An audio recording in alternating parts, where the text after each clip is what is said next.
Hey traders, welcome to episode 342 of Tea with me, Trey. Appreciate it. Could be doing anything, but you're here. Thank you. Couple things to talk about today. Some, new numbers are out.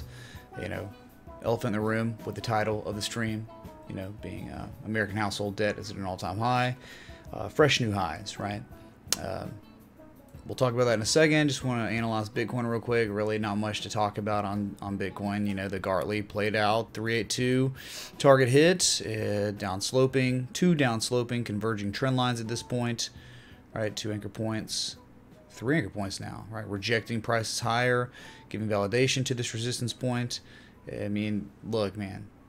When you have an impulse up, when you get down sloping consolidation like this, I'm pretty meh volume. That's really not too bad of a sign, okay?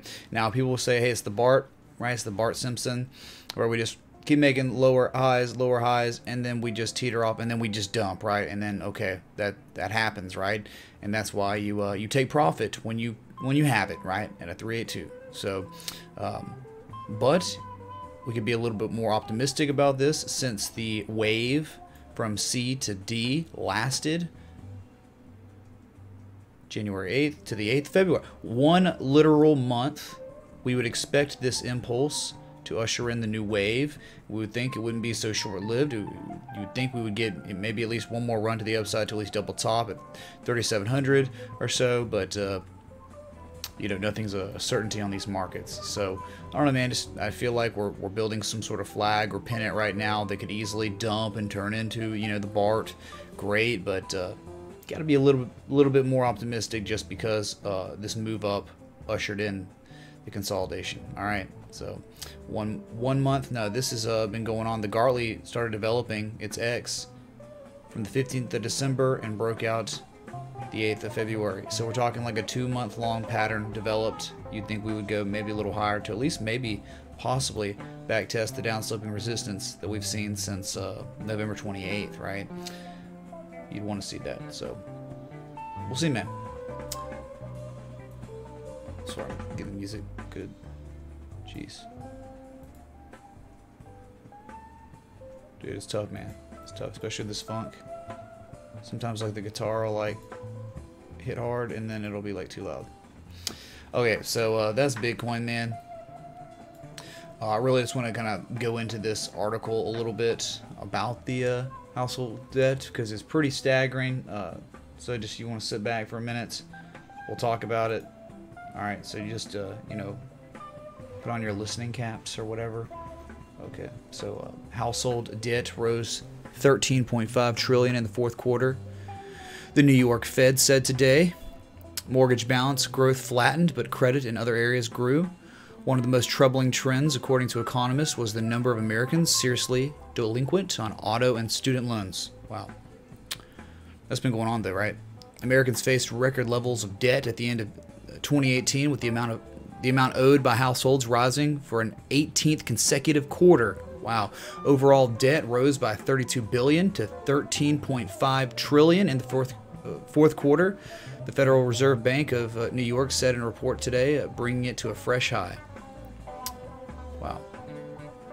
Total household debt was nearly 7% higher than a previous peak of $12.68 trillion, right? 7% higher than we saw in the third quarter of 2008, underscoring potentially vulnerable spots in an otherwise humming economy. Okay, so, but we've been talking about this for like almost a year, man, right? Just talking about how things are going well, like on the charts, but the IMF saying we're 50% more in debt than we were before, and this is just putting more illumination on the debt we're in. Josh Rise, a chief economist at ICIMS, says we are not in the red zone of danger yet, but these measures are trending in the wrong direction, so it's something to keep an eye on. There's a risk there to the U.S. consumer engine. Really hope this audio. I got to turn it down a little bit, man. I don't want it to be like too loud. This is really annoying. There we go. Should be better now. Mortgage balance growth flattened in the fourth quarter to the lowest level in nearly 4 years, remaining essentially unchanged at $9.1 trillion. household credit mounted in other areas. Perhaps most troubling for economists, a record number of Americans were 3 months or more late on making car payments. At the end of 2018, auto loans facing serious delinquency rose 2.4% to more than 7 million. This is a New York Fed economist wrote in a subsequent report. The overall performance of auto loans has been slowly worsening despite an increasing share of prime loans in the stock. The substantial and growing number of distressed borrowers suggests that not all Americans have benefited from the strong labor market and warrants continued monitoring and analysis of the sector. We're going to talk about student loans.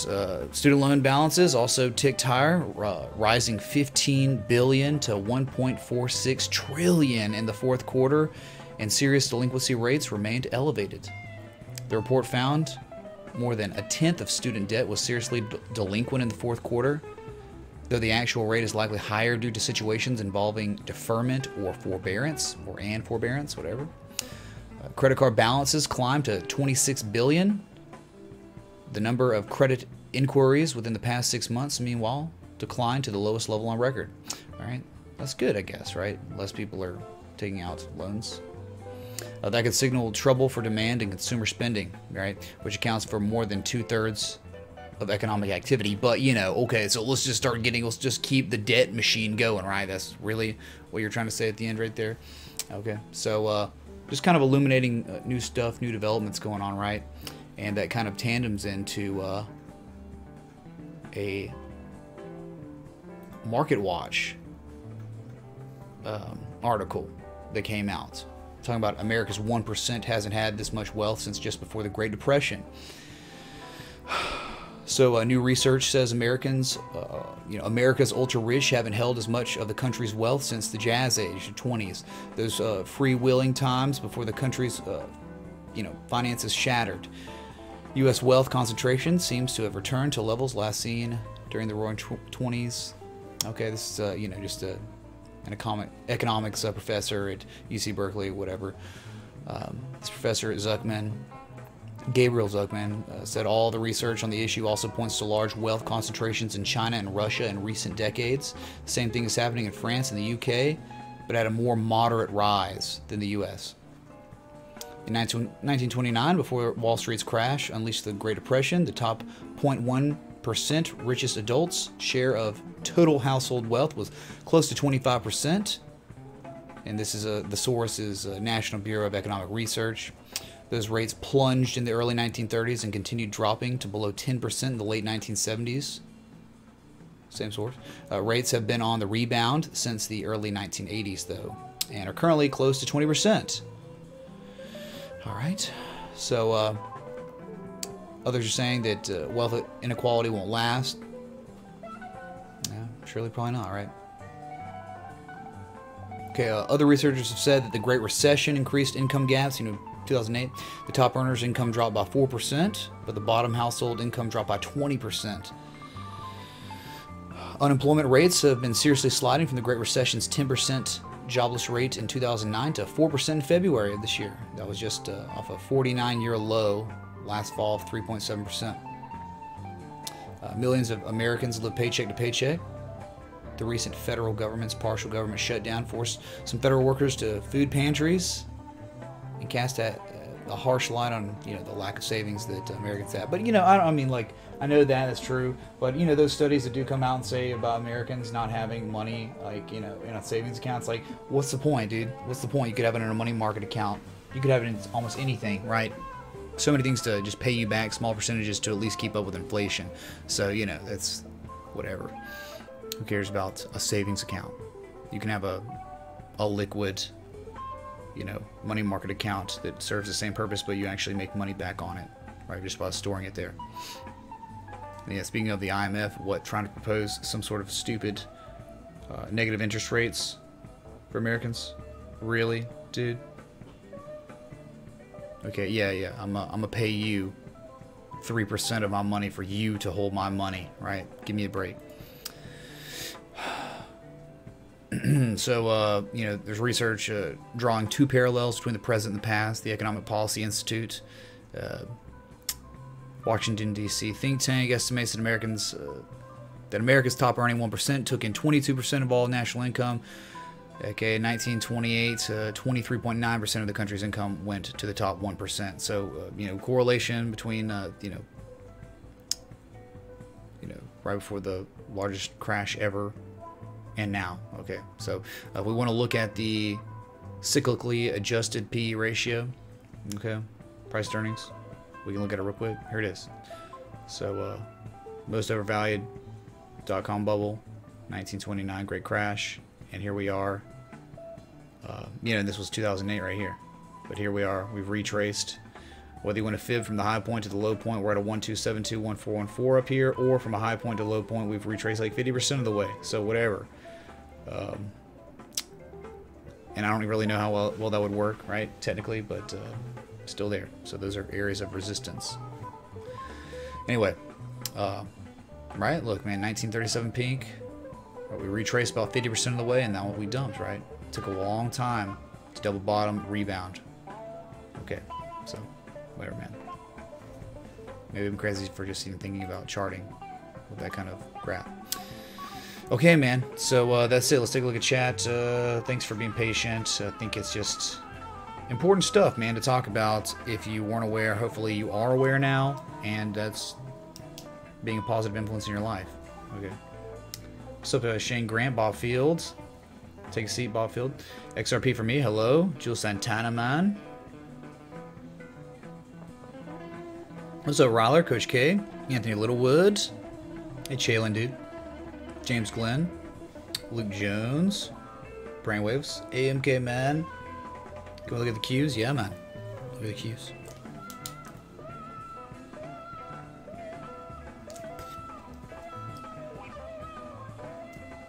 Hey, what's up, Greg H, dude? Long time no chat. Well, glad you're back, man. Hey, Beeswaxers, what's up? Yep, having a good Tuesday. Hope you are too. Hey, Anthony Rosano. Hey, Dan Stylus. Coffee for Crypto. Irwin Coffee for Crypto, man. Kang Logan. Hey, Thomas Love. Good evening to you. The True Stoner. Spira C. Dr. Sauce. And there's Mr. Kanatomo lurking in 144p. Oh my God. One day, Mr. Kanatomo, we'll get them all those issues fixed, okay? We'll get them together, dude. What's up, Kiki? Congratulations on the household debt. Yeah, man, yeah. And, you know, household debt, car debt, student loan debt, everything debt. Just going out the yin-yang, okay? It was the winner today, really. I mean, those numbers coming out, who cares about assets? Or, you know, just the other assets, like the, which one, like Cody, COTY, again, was a #1 leader on the S&P 500. So Chris Farrell,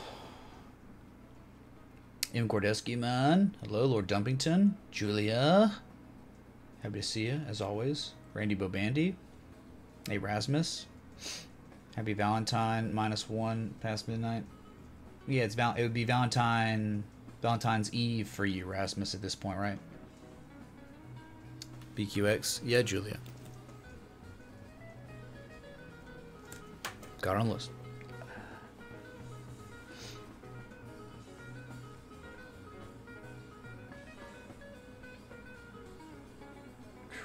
Just scrolling through some chat now, all right? And we'll be done, and we'll just keep on going, okay? What's up, Steve Schmitzman?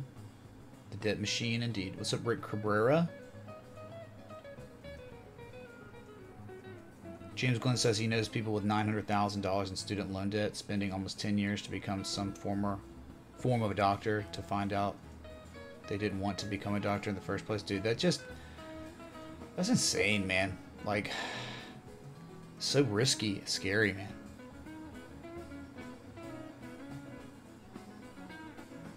James, that's nuts, man. Thanks for sharing. Jules says his college loan debt is ridiculous. Graduate with 10 steps back in life. Yeah, dude, it's not even worth it. It's like ridiculous, man.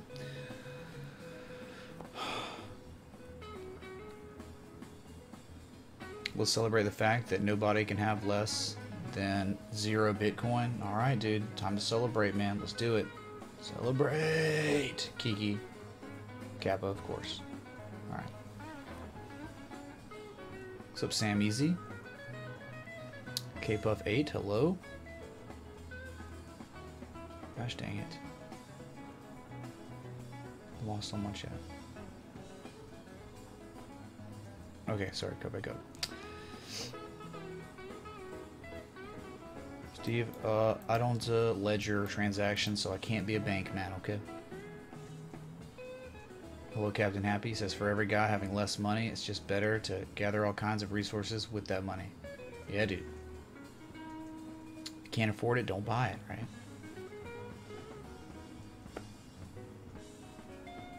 Skoshi Kanatomo says, I know a young doctor basically making around $180 an hour, but it winds up being like a basic $100,000 income job for realized lifestyle, like she drives a Honda.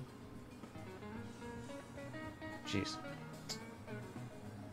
Hey, there you go. Win Honda Civic. Mr. Kanatomo, looks like you answered the question. No one would ever answer win Honda Civic. But you finally did, man. I've been waiting. We just unlocked, you know, the Mines of Moria. Okay, we did it, man. That was the code. What's up, Maple Mike? Do see, hello. What's up, Batman? Hello, Scott Bias says they're trying to give away money just like in 2008. He gets calls almost daily for small business loans and lines of credit at Bubble.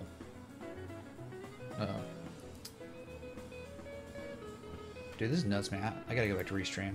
It keeps like moving my chat down. It's really annoying. Okay, we're good. Dude, what's up? Stay Hydrated Bot on Twitch, dude. A Nexus of Hate. He says education system is a racket. It's extremely a racket, man. Okay. The government got involved. Government says, all right, yeah, we're going to give student loans out. And then the university is like, oh, yeah? Okay, we're going to raise our rates. And then the government says, okay, we'll meet your number, whatever it is. And then the colleges, the universities are like, all right, we'll take advantage of that even more. We're going to bump the crap out of this every year. Every half a year, we're going to raise our rates. And the government's like, okay, whatever, man. And then the students are like, well, what choice do we have? What can we do? Right? We're young, impressionable, precocious 18-year-olds. We don't know anything. So, sure, yeah, give us a loan. We'll get it, man. And then, you know, a lot of them, what is it, the statistic? Good God, like 80-85% of students drop out of college their first year. After a lot of, I remember like knowing a couple people that did that. They got loans and then they never went to class and then they failed out. I remember them buying like big TVs and stuff after they got the loan. Dude, like, you know, kids are irresponsible, really irresponsible fiscally, and giving a teen that much. And I get it, they're adults, I get it, but are they? Like, are we teaching that in the education system and the schools, public education system, really how to manage debt, or even, should you even get in debt? What are the schools doing to make sure kids are aware of what's happening, how unsustainable this is, and how the debt keeps getting higher and higher? I mean, the universities are continuing to take advantage of the governments and the kids, right? About continuing to raise the rates because the kids are dumb and they're going to say yeah to a government loan, right, to get into college. Eric Coffeen, sure, man, I'll put it on the list.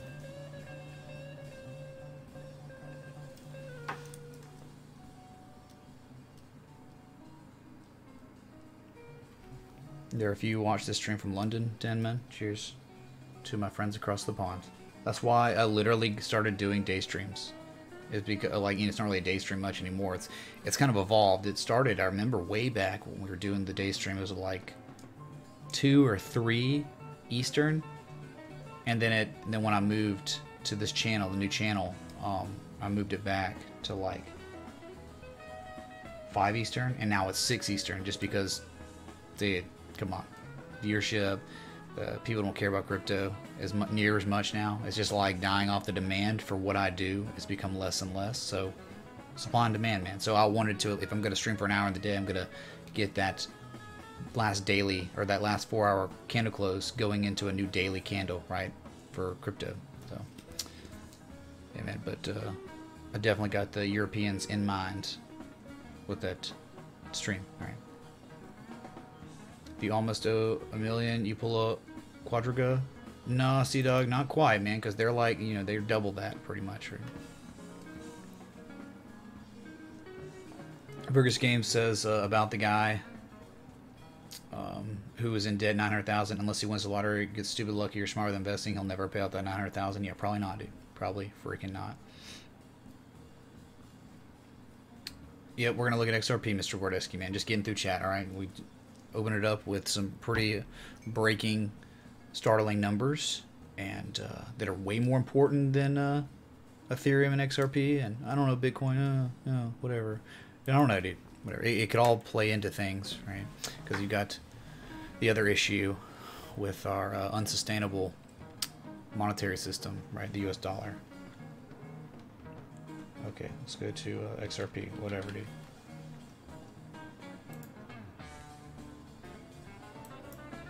Okay, just had a little false break. If you 60-minute chart, you're seeing a little downsloping channel. You failed to break out. I guess you're out of it. You're just holding on right now, 30.97 cents. All right, but regardless, if you zoom out some, you clearly see that we're still within the parameters of the symmetrical triangle, the inherently neutral pattern that just signifies the psychology of the price contraction indecision. But we know we're way through the development, probably 80% plus through the maturation of this pattern. So moves coming soon. Measured move to the upside would put you near the targets we would want for the falling wedge, and then measured move to the downside would put you near levels you haven't seen since September and August of 2018. So you better pray for Bitcoin. This is a US dollar pair. You better pray for Bitcoin to pivot at this 382. You better pray for Bitcoin if it doesn't pivot at 382 at the 50%, 50 moving average, and then break to the upside to hit our secondary target at 38.18, the golden retrace. Okay, so pray for Bitcoin, because that's all you got, man. Okay, nothing's really changed. You're still contracting on price. That's it.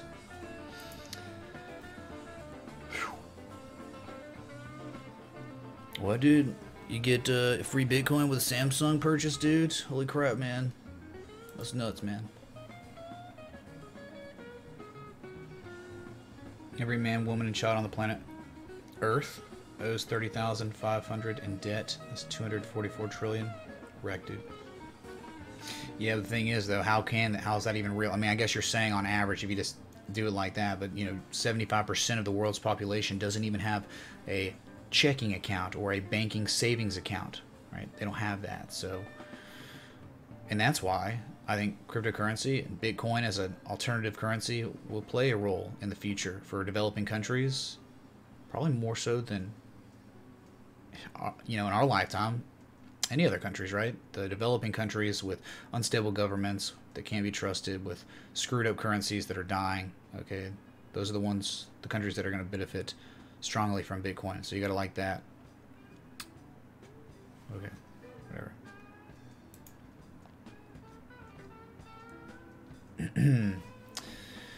Rasmus says, we have school, college, and university for free in Denmark. But man, do we pay it back when buying a Kappa, 150% tax on the buy plus 25% VAT?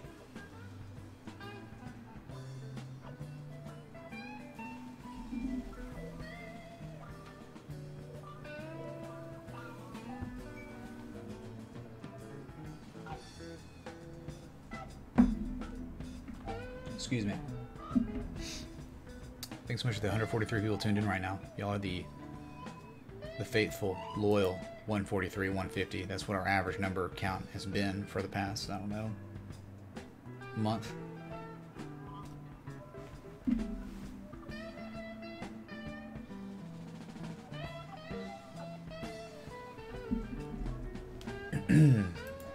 Sorry, Matt, do you hear that, Matt Inman? A few pieces of paper, yeah, dude. And Dr. Sauce says the key to success is to be debt-free. Yeah, that's right. Nick Patton says his crypto knowledge cost him $7,000. Just remember, call it your crypto education. Okay, you learning crypto cost you $7,000, not what you knew. So Nick Patton, do you think that it was worth it? That $7,000? So Peter Powell Morgan, thanks, dude. Appreciate it. Sam Easy, much love, man. Then a time comes when students can't pay. Oh, yes, they can. Nexus of fate, man. That debt's going to hang over them forever. Garnish wages. They'll always be able to get something out of them. Always. Just bleed them. Just keep on bleeding them. Papa Naya, hello. 9 out of 10 jobs used to be trade jobs in America. You could have just one person and a family of 5. Support all the kids to adulthood on a simple forklift job. Yeah, dude. Not anymore. Not even close anymore. And now it's we're an information services industry now. That's the high majority of jobs in America are service-based. But it happens, man. I mean, like, it's just kind of natural, right? You know, when you get something done, it becomes really efficient, right? Like technology. We were just the other day looking at a hard drive with 5 megabytes. They cost like $3,000 in 1981. And what would that cost now? Literally nothing, right? It's just like when technology improves, then the price goes down. Therefore, people need money to survive with inflation, so it's not viable. Then companies can't afford to pay their employees what the cost of inflation's become, right? So it's just like this spiral. And then so they outsource. They're like, well, screw this, man. We're gonna cut profit by having factories, in China or an Asian country, right? Peter Pie used to be a teacher, and he could tell you the schools do nothing to teach kids about money management. No, I mean, mine didn't either. And I have like an award-winning school system where I went, right? I remember nothing. Like, they didn't teach you anything like that. What's up, Louie, man? I remember. It's Rosu, Louie. What's up, Louie?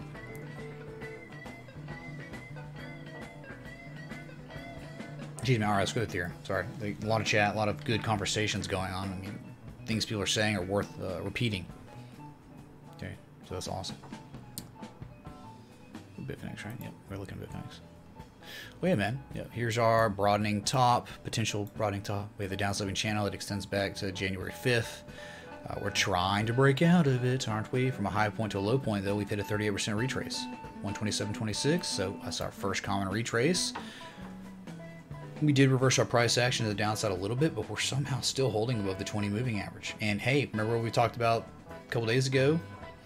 We're drawing nearer and nearer to that golden retrace, where your 50 moving average bullishly crosses over the 200. That's always what you gotta have.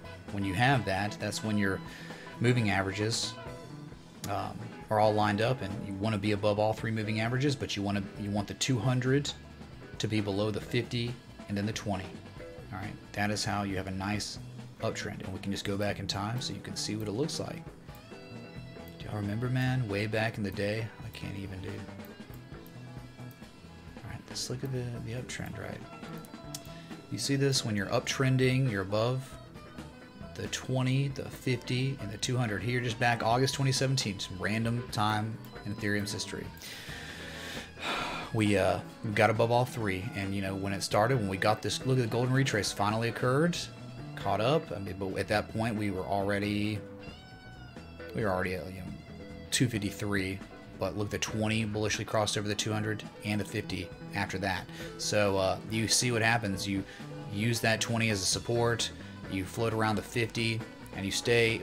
The further you get away from the 200 on the upside, the better for a long, right? But eventually, it ends. You get too high. You get to bearish high to high, lower levels of positive momentum. Bearish divergence. You dump. You sell off, and you fall below all the moving averages again. And then you get a death cross. You get a death cross this day. What was it? You were at 295, and by the end of the bearish retrace, you'd call it, we were at $200, right? So. Then again, we popped and we got above the 20, got above the 50, and we started up sloping, using that 20 as support, and then the 50 bullishly crossed over, the 20 bullishly crossed over the 200 again. All right, this we were going sideways, but this was a huge, huge ascending triangle, a beautiful textbook pattern, man. I mean, you got to be so happy about this freaking pattern on Ethereum. I mean, it's just textbook, dude. And yes, there are other ways to look at it, but dude, you can clearly see here, man, right? Multiple reaction highs, multiple reaction lows. Accumulation was occurring. Look how you started making even higher lows. You never came back down to touch this. You had the same sell wall. Somebody thought this was a fair place to take profit, but once all those sell orders went through, there were no more orders there. The next price someone was asking up here, you know, they're saying, hey man, no one else was buying at that level. Everyone else was buying. Or no one else was selling at this level. Everyone else was selling up here. We came in, we back tested, right? We back tested the crap out of it twice. Nice double bottom, beautiful double bottom, and then see ya, the great FOMO really started beginning then. Okay, with this huge bullish continuation pattern, because the prevailing trend was bullish before it too. So wonderful, man. Anyway, whatever. I don't know. We just started tripping through time a little bit there. Okay. Anyway, we're just back down to earth now in the shorter term. Anyway, just a little talk on moving averages right there. Whatever. So the broadening top, if we could somehow, some way mature, you know, and stay within the parameters of this long enough, we could just measure from the widest areas of the pattern from the breakout, if we ever do, and that's going to give us our measured move. Okay, we literally educated on that yesterday. We like went down here and did it before deleting all of it.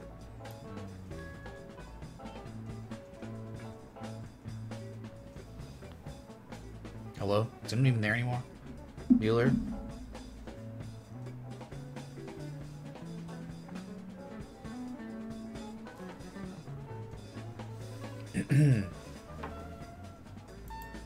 So the policies are set by the government. So tell me why it costs such an outrageous amount.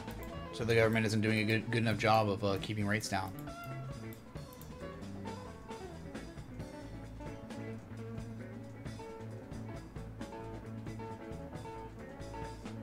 It's 12:30 in Croatia right now. 12:30 a.m. Well, happy Valentine's Day Eve or something.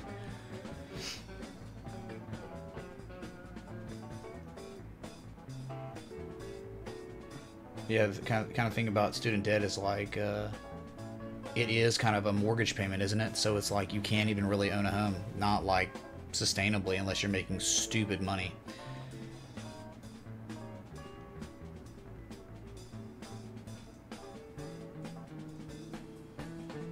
Yeah, burger scams, I agree, man.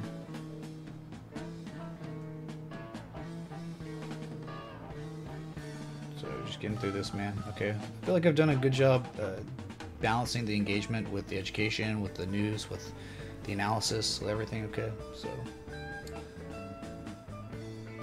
good God, Jules, your 250,000 loan debt does not include your wife's college debt. Man,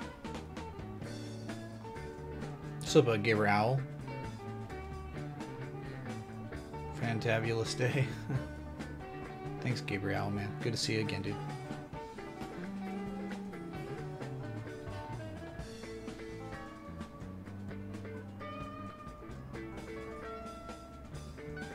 There you go, Nick Patton. Then this good, optimistic outlook. Okay, taking a negative situation, making it positive. It's the only thing you can do.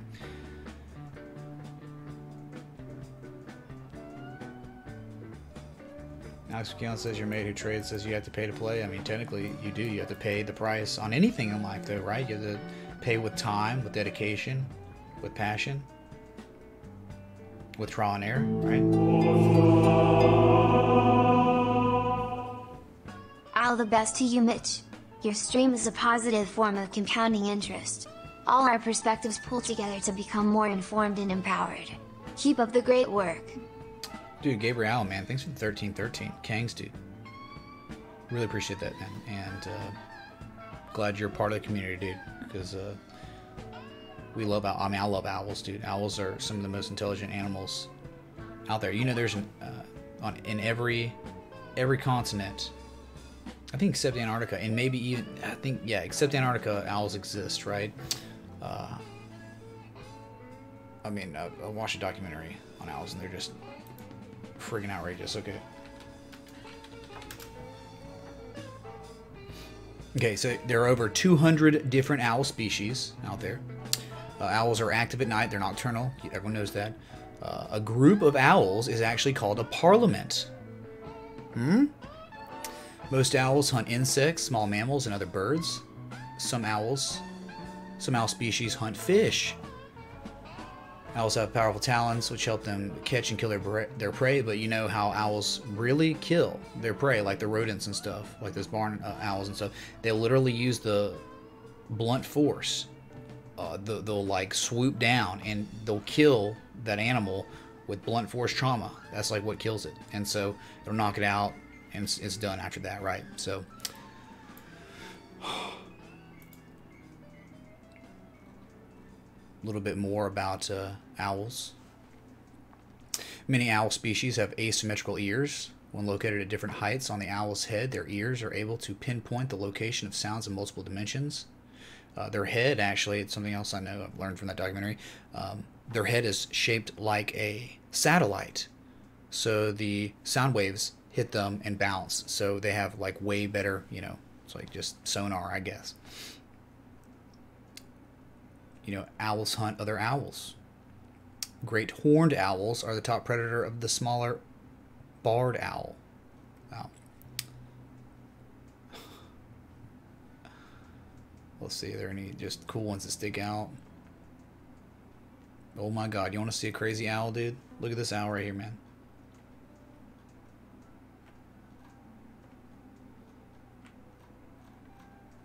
Look at this owl, dude. Holy crap, man. That's hilarious, man. Alright. And we'll leave that up for a second. Let you collect your thoughts, Gabriel. Yeah, this is Ethereum. This is Ethereum, dude, right? We started up here, and now we're here. This is the Ethereum chart, dude. Beautiful. Look, starting to run to the upside a little bit, right?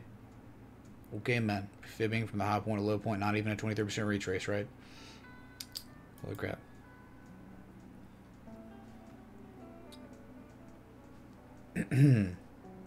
What's up, Mac Daddy, dude?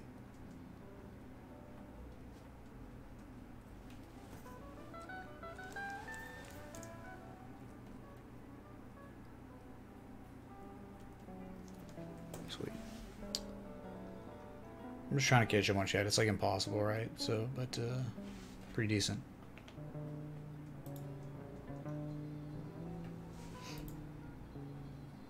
I'm just gonna Timo. Have fun with the bathroom break, okay, man? Just sifting through chat kind of faster now. What's up, Tomcat? Scour, dude. William Battles, dude. Tito, you finally managed to catch my live stream? Good, man. Glad you're here. Scomp. Oh, yeah? China? Broke out of a massive descending broadening wedge a couple days ago. Are you nervous about the divergence? Well, the divergence, I believe, played out, right? This red candle, and then we pivoted, rejecting lower prices, and now we're bullishly engulfing. I think that divergence already played out, man, and I think that's like maybe all you have right now. Like, fortunately, and just remember, Bitcoin is pivoting, it's rejecting 1, 2, 3, 4, 5th, 6th time. For the 6th time now, we are rejecting prices below the 38% retrace. Your first common retrace is where we would retrace to before potentially reversing to the upside again with the prevailing impulse. The impulse before it was bullish, very bullish, a $300 run. So we're looking to see if we could reverse here. We're doing a pretty good freaking job, if you ask me, of holding above that 382, 3571. All right. So volatility may be coming. I mean, that's a lot of rejections, dude. It's a lot of rejections.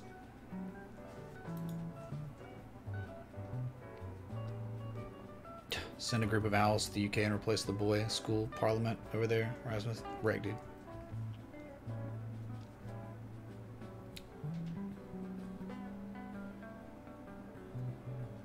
What's up, design function, man? Good to see you. Vasha Natasha loves owls. They bring her luck. Excellent, Vasha. Well, then, if that's the case, this is Vasha. This is for Vasha. Done. Now you will have 7 years of good luck. All right. It is known. Okay, so let's talk about Activision Blizzard. Activision Blizzard's up, shoot, man, it was like 4% last time I looked at it. they're laying off 8% of their workforce, and that's about 800 people. Their revenues have been down, and their focus on the conference call was to increase lead designers of their big games like Warcraft, Hearthstone, Overwatch, Diablo. So I figured they would break to the upside, despite anything, because they had filled a gap from 2 years ago. February of 2017, they filled a gap yesterday and have kind of pivoted there. And as a golden retrace, right? That was at the 62% retrace from our major swing low to our major swing high. So we were possibly due for it, and there was a catalyst there that helped us run to the upside. Not by much. Might be a good trade because the trend might be very well still bearish, probably, right? That's such a just tremendous dump, okay? You lost over half your value in a good 3-month period or something for Activision. A lot of assets have done that too, kind of recently. Especially video game companies. Wow. But EA has been coming back. Apex, dude. Apex has been king. A lot of good stuff going on with that. It's like the Fortnite competitor competing against Fortnite. Mitch Nathaniel LaRusso, the crypto guy of the RSI, mayor of Greenbow, Alabama. Could you please check BNB coin? Do you like dogs, Mitch? My sensei. Do I like dogs? Yes. Dogs are cool. It depends, man. I don't really like lap dogs, man. Right?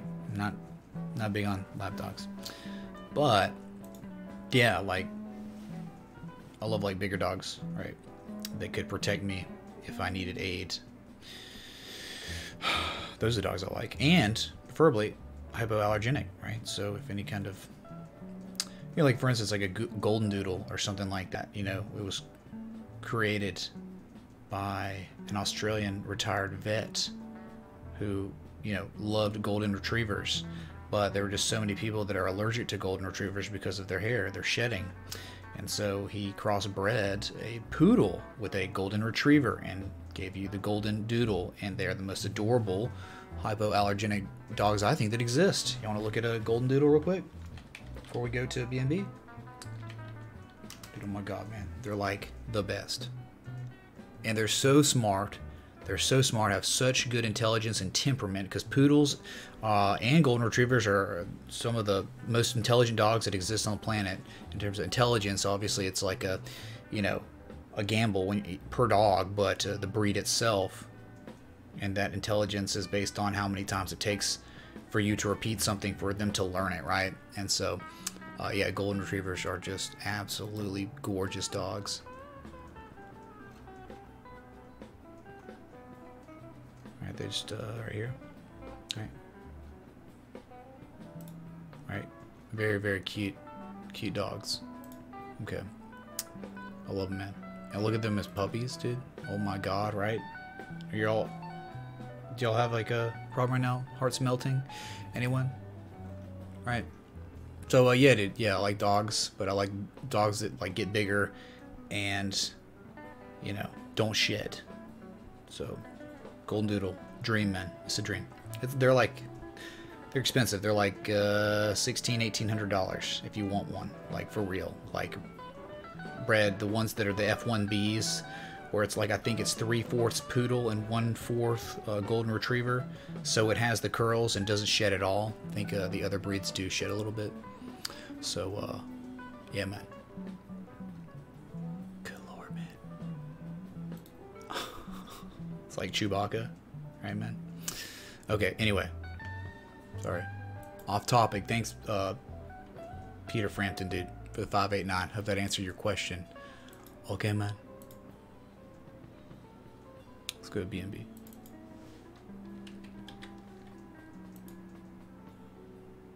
Whew. Alright, so that rising wedge pattern, extremely bullish, man. All-time high resistance after such a tremendous run. It's being bad. Hope you're having a good day. It is being bad. Could you please take a look? Uranium! Yeah, we can look at it next. Thanks, Rami, man. Much love. Thanks for the 690. Okay, we'll do it, I guess, for you. Oh, it feels so good! Super sexual Verge coin in the jar. Keeping it diversified, right? Diversified. See, dude, we haven't had Tron Connect in the jar. No Tron Connects. So you could have just had 2 Tron Connects instead of 1 Verge coin, dude. Okay. And instead of like the regular just PNG logo, you could have had a super amazing Tron Connect, right? Anyway, so I don't know, man. Look, pivoting and running up a little bit. Look, you fell below the 20 moving average, and now you're getting back above it. But look, all you're doing, I think, is you're back testing the trend line that was broken, that was up sloping.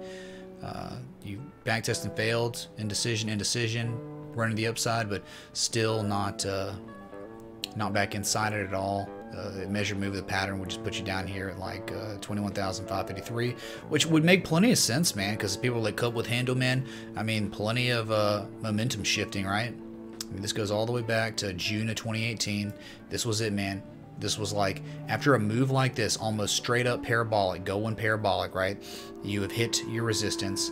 You would expect pullback. And at the top of the pattern, you're showing bearish reversal pattern, which is the rising wedge, and you have bearish divergence, which is very, very real. It's not a joke, man. All right, so 3 coinciding variables. They're all saying, hey, man, impending price action reversal to the downside could be coming. So we're taking heed of that for now. All right, so maybe we'll get that. But I don't know what's going to see. Like, the thing is about BNB to BTC, the pair, like, it hasn't. I mean, you know, Bitcoin running the upside did affect BNB positively, but it was, you know, when Bitcoin was doing nothing, BNB was continuing to upslope. So if Bitcoin pumps the upside, I don't know the correlation. I don't know what's going to happen with BNB. Probably good stuff, right? But you just expect a nice retrace, at least from a low point to high point. We could retrace 50%, 38% of the way. Come on, you know, and then run. We might not even hit the target, but hey, we have it there for good measure. Huh? No pun intended. Here's your BNB, Peter Frampton, dude. Okay, man, okay.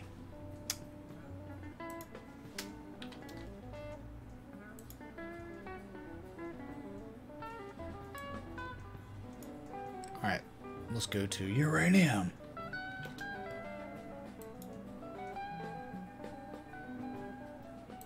Here it is, dude. Okay, downsloping resistance has been cracked, right? We broke it, the December 2017 anchor point, and then you had June of 2018, October 2018, November of 2018, and we finally broke it, back tested, and we pumped. But what did we do? We hit our first confluence area. At the confluence area, what happened, dude? We reversed our price action. Doesn't mean it's over, but you can't say confluence didn't work here, did it? Confluence,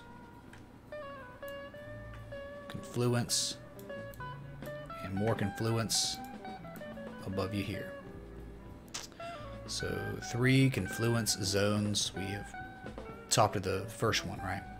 So and how do you get confluence? You just use 2 major swing highs.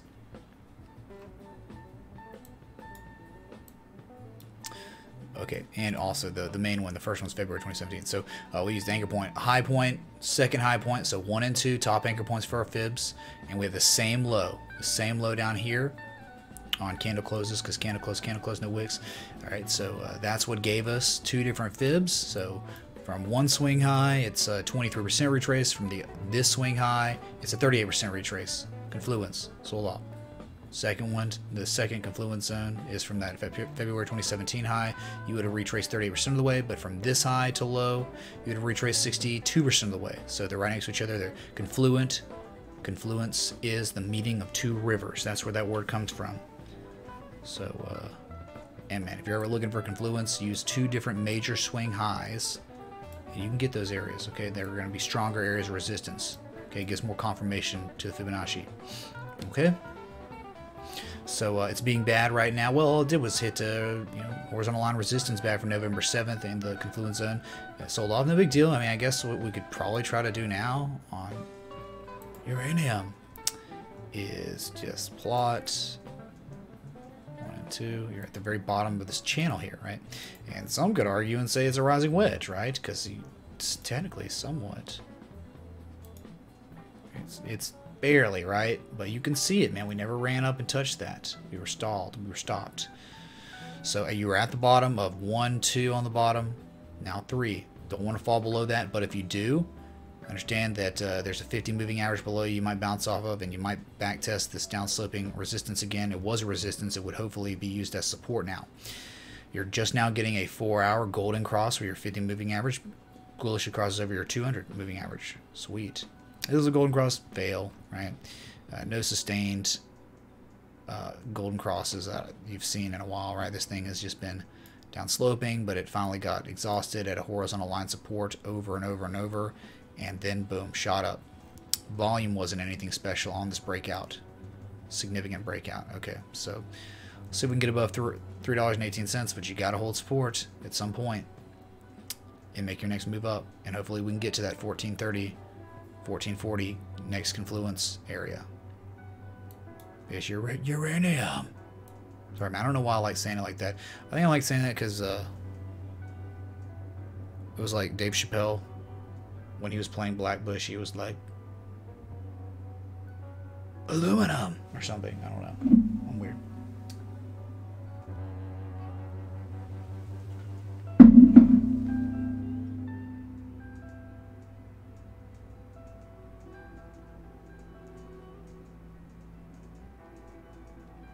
Sorry, hold on a sec.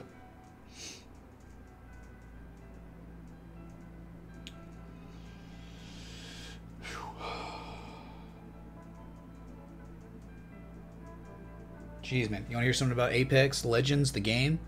All right, EA and Respawn Entertainment's first-person answer to Fortnite has 25 million players in just 1 week after launch.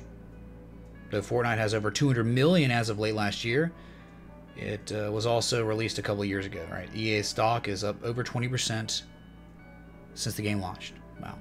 Video game. Oh my god.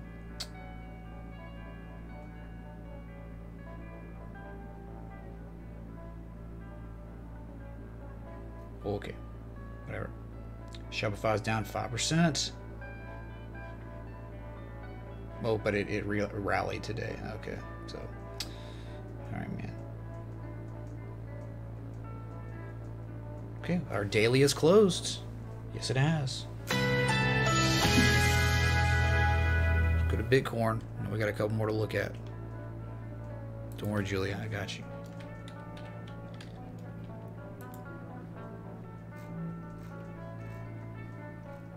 All right, new day. A new day rejecting prices below 382. All right, that was the most recent thing we did on this candle. We sold off and then popped back up the upside, but still, unfortunately, can't find prices higher than the 20 moving average. Can't break the downside resistance. Come on, man. You need something. You need something, but you're not getting really anything. Okay, I just like us holding here for now. Whatever. Okay. So not much volatility coming into play this new day. This new day on the crypto market. New daily, 4 hour, 60 minutes, 30 minute, 15, 5, 1. All new. Anyway, look at some more chats while we just wait, you know, for a little time to go by. Let's see what happens.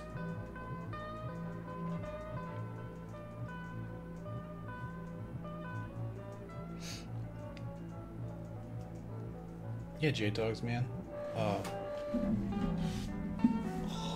Evolution of a Trader by Thomas Bulkowski, Swing and Day Trading. I think we talked about trading in the zone yesterday, right? Mark Douglas.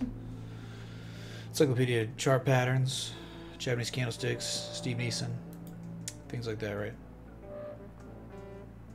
BNB on the 4 owl chart, about to cause some blunt force trauma. Oh yeah. Kang Logan, oh yeah. Good God.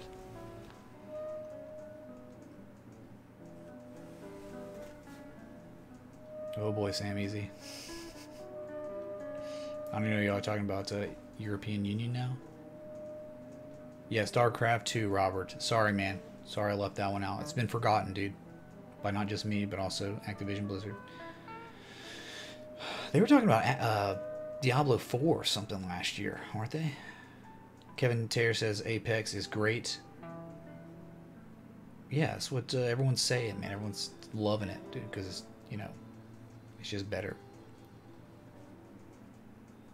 It's a first-person shooter of Fortnite, right? Kind of like PUBG, but it's bringing like PUBG and Fortnite and Halo, or whatever the other one, what is it, the Bungie game, the other one, all of them, you know, together. The Golden Doodle will be the Golden Cross King, looking exactly, dude.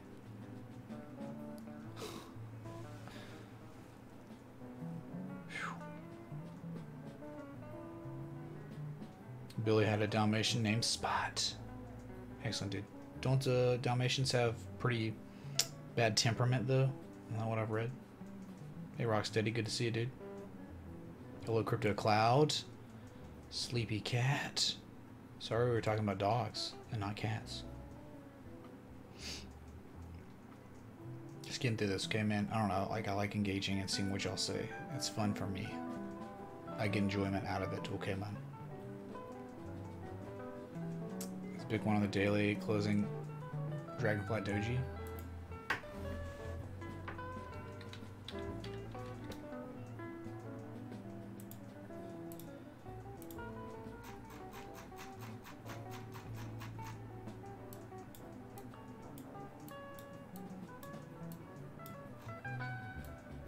Yeah, it's more of a spinning top.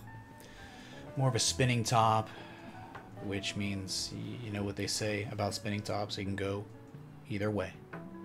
Alright. Some could say it's like a long-legged doji, to some degree. And that just means volatility could be coming soon, but we're not really doing anything right now on the daily. Alright. There's your daily, zoomed in. There it is. There's that potential long-legged doji. It's just indecision, man. Lots of indecision on the bottom side and top side, and that just means there is a chance that, again, more volatility could be coming. But, you know, the startling thing is the bearish engulfing candle, but fortunately not on too much volume, which is great. But there really wasn't that much to write home about on the volume to the upside. Big green candle. So just all that, the 50-day moving average, you hit it twice, closed and reversed, and that's it so far. Okay.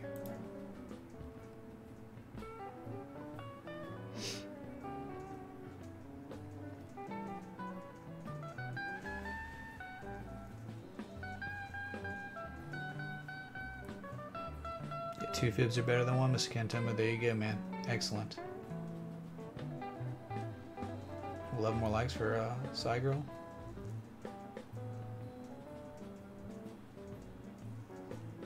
Oh, dude, Billy, come on. There's like literally some mouth breather out there, Billy, that's literally sub to my channel, and he comes in here to dislike every video, like every single one. It's hilarious. It's like there's one guy who does that. It's like his career job.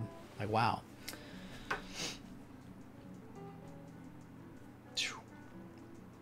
That's okay, though. Who cares? But since you brought it up. Thanks, Gabriel, dude. Sorry, a lot of chat, man. Okay, finally. Nope, yep, finally caught up some. Alright.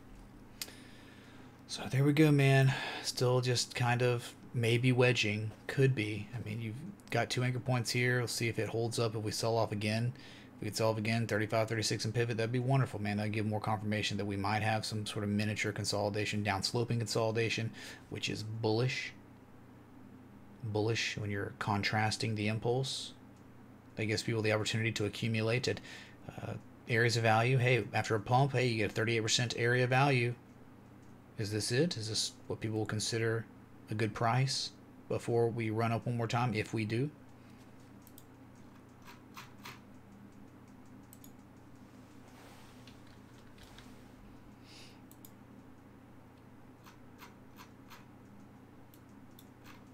Oh, my music ended. Crap. Alright.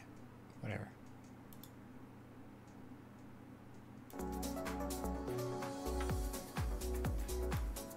Change up. Doesn't matter.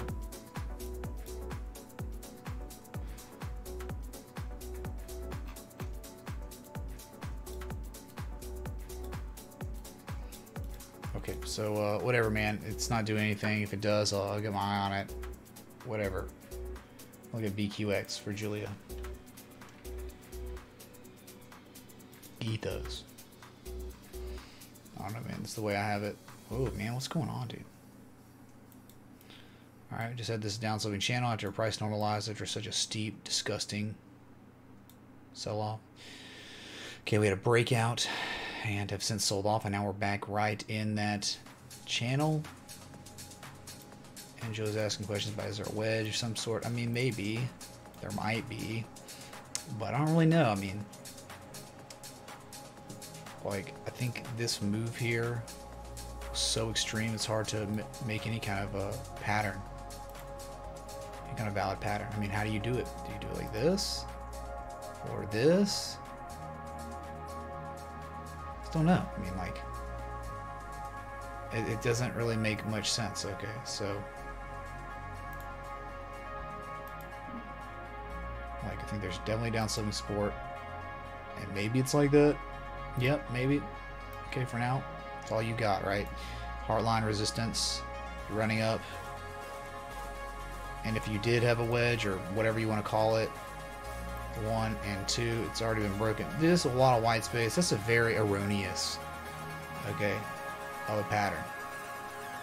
What are you going to not use that wick, but use this wick? Well, that makes sense. That makes a little bit more sense because then you get more touch points. That's whatever, right? And if, you know, keep the channel up.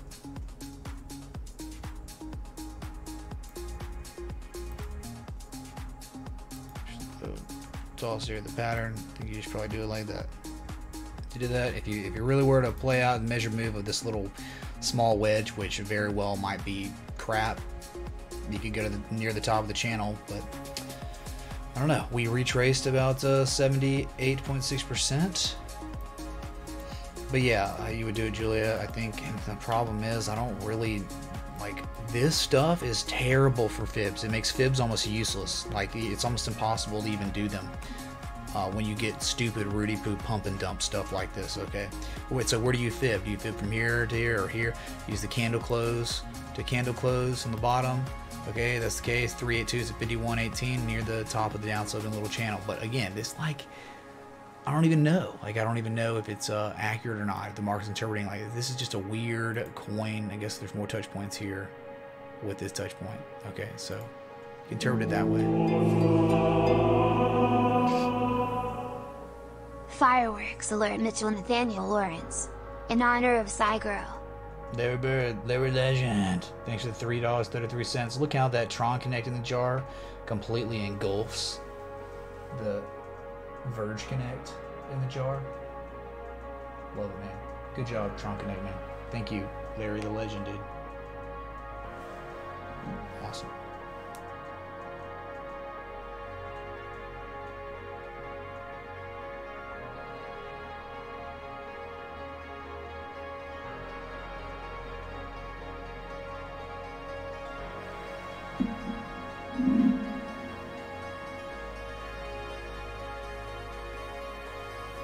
Julia, I don't know. I mean, like, it's just one of those where it's like, I don't know. I'd look at this thing and I'd probably just keep moving. I mean, I guess, yeah, there is bullish divergence on the RSI here, and it popped already, but I don't know how high it's going to go. Look, it's back testing and failing to break above the 200 moving average. Right? Prevailing trend is bearish, right? We had to move. The move happened, right? You're looking for stuff before these moves, right? Look, like right here, Julia. Like, you're in a downtrend, but there's a low, a lower low. Look here.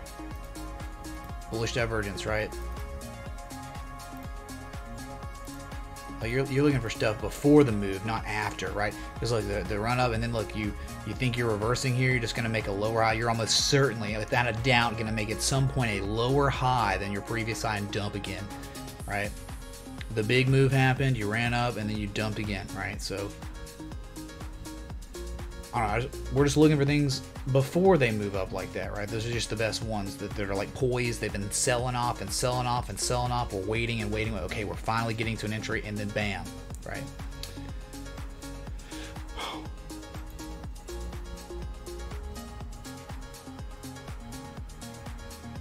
It's Benito Goliet. I can't believe Benito is this tenacious, dude.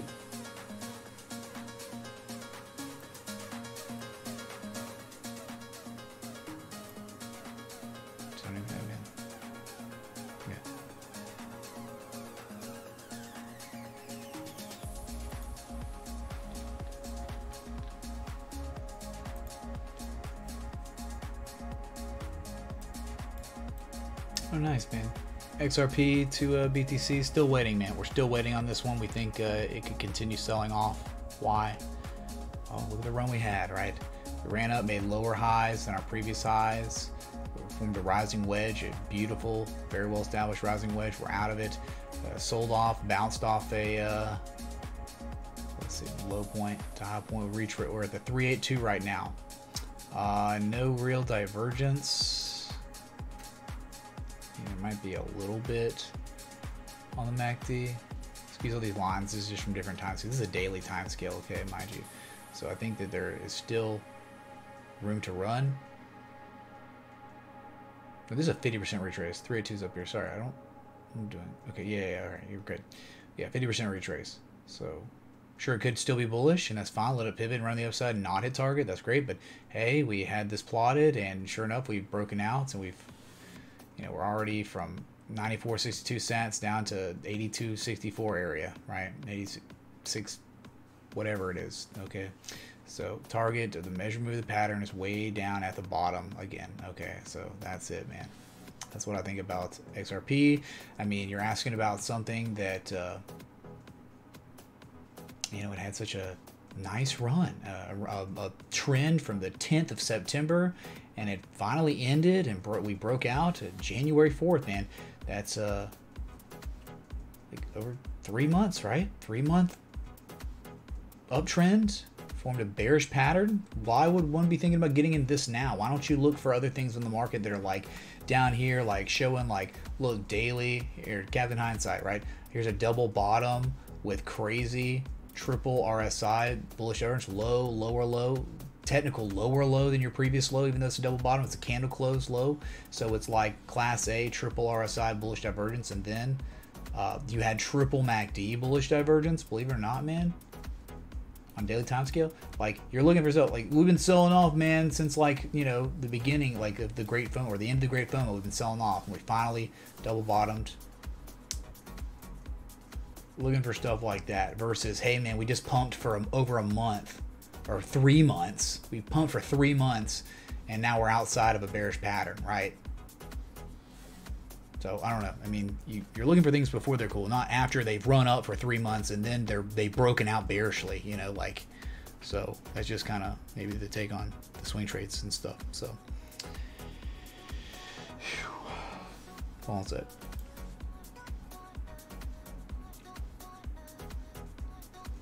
Yeah, Billy, man, I can't wait for Mount Gox to open back up, dude. Isn't that like a theme park? Isn't that like a water park, man? Mount Gox Water Park. Sweet.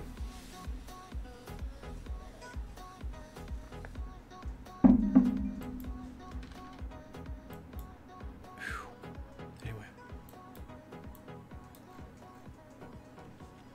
Here is the stock market, or the Qs, the S&P 100. We broke out to the descending broadening wedge, but from the major high to the major low, we've hit a 62% retrace, or golden retrace.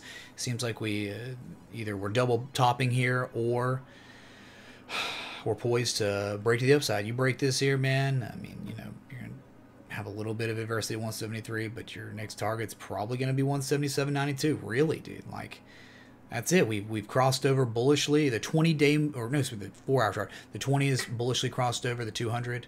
You're well on your way to a golden retrace. But again, you're at critical areas now. And here's the thing, man. Like, I get it. There's no real swing highs right here, but every time you make a high,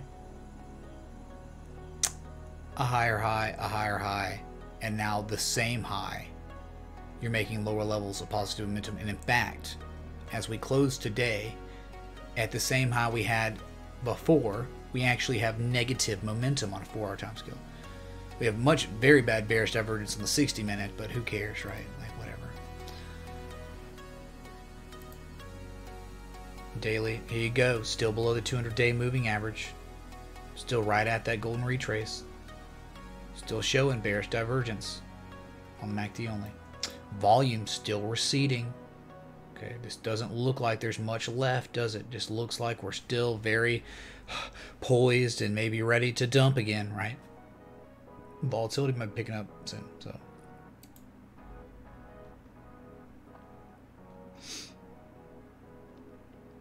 That's RimK.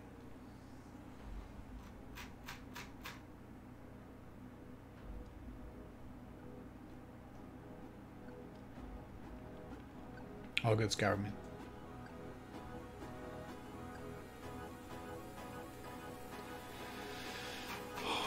Okay. Q's killing it. It says post market, it's up 0.11%, up 19 cents. Yeah. Yeah, the Q's would get, SQs would be getting killed after. I mean, dude, there's decay, and it's also, you know, 3 times leveraged. So anything that the Q's do, it's gonna multiply it times 3. So yeah, I could imagine it getting wrecked. Drivers above the 200-day moving average. We gotta get confirmation, man. Always get confirmation. But look, y'all, we're gonna end it on that. All right, Bitcoin. Let's see if we can break above that 3,600 downslipping resistance. All right, thanks so much for being here today. Hopefully you enjoyed the show. Thanks for the 130 people here. Thanks for the likes. Thanks for the contributions. No thanks to the subs, the new subs, because there were none. But thank you so much for the old subs. Every sub that's been here that actually cares, and the ones that have changed my life. Right. So I will be back. Grateful for y'all. See you at 11 Eastern. Till next time. Respect to the TA.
Adios, turd nugget.